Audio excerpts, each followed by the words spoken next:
हरे कृष्ण. भगवद्गीता अध्याय 2 सांख्ययोग श्लोक 26. अथ चैनं नित्यजातं नित्यं वा मन्यसे मृतं तथापि त्वं महाबाहो नैनं शोचितुम् अर्हसि. अथ जर, तथापि, च सुद्धा, एनम हा आत्मा, नित्यजातम नित्य जन्मणारा, नित्यम नेहमी, वा किंवा, मन्यसे तुला असे वाटते, मृतम मृत झालेला, तथापि तरीही, त्वम तू, महाबाहू हे महाशक्तिशाली, नाही, एनम आत्म्याविषयी, शोचितुम शोक करणे, अर्हसी योग्य आहे. तथापि आत्मा किंवा जीवनाची लक्षणे नित्य जन्मतो आणि नित्य मृत होतो असे जरी तुला वाटत असले तरी हे महाबाहो तू शोक करणे योग्य नाही. तात्पर्य: बौद्धांप्रमाणेच तत्वज्ञानी लोकांचा आणखी एक वर्ग आहे जो शरीराव्यतिरिक्त आत्म्याच्या अस्तित्वावर विश्वासच ठेवत नाही. असे दिसून येते की श्रीकृष्णांनी भगवद्गीता सांगितली तेव्हाही अशा प्रकारचे तत्वज्ञानी अस्तित्वात होते आणि ते लोकायतिक आणि वैभाषिक म्हणून जाणले जात होते. अशा तत्ववेत्यांचे प्रतिपादन आहे की भौतिक संयोगाच्या एका विशिष्ट परिपक्व स्थितीत जीवनाची लक्षणे व्यक्त होतात.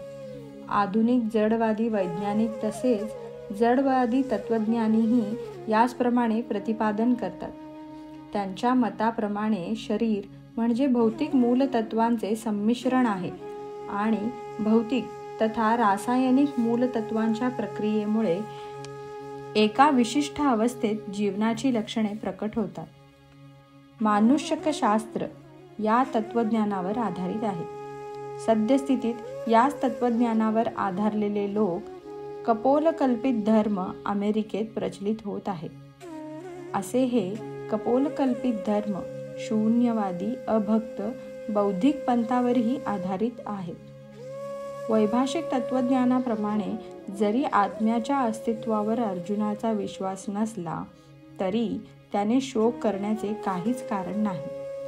रसायनांचा ठराविक साठा नष्ट झाला म्हणून कुणी शोकही करीत नाही किंवा आपले नियत कर्म करणेही थांबवित नाही. उलट पक्षी आधुनिक विज्ञानात आणि वैज्ञानिक युद्धात शत्रूवर विजय प्राप्त करण्यासाठी अनेक टन रसायने वाया घालवली जातात. वैभाषिक तत्वज्ञानाप्रमाणे शरीराच्या नाशासोबतच तथाकथित आत्माही नाश पावतो.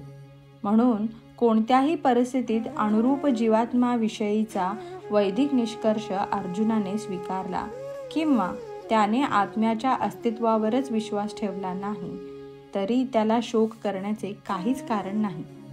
या सिद्धांताप्रमाणे ज्या अर्थी प्रत्येक क्षणी जड द्रव्यांपासून असंख्य जीव उत्पन्न होत आहेत आणि क्षणोक्षणी तितके जीव नष्ट होत आहेत, त्या अर्थी अशा घटनांविषयी दुःखी होण्याची आवश्यकताच नाही. आत्म्याला पुनर्जन्मच नसेल तर पितामह आणि गुरुजनांच्या हत्येच्या पातकांपासून अर्जुनाला भयभीत होण्याचे कारणच नव्हते.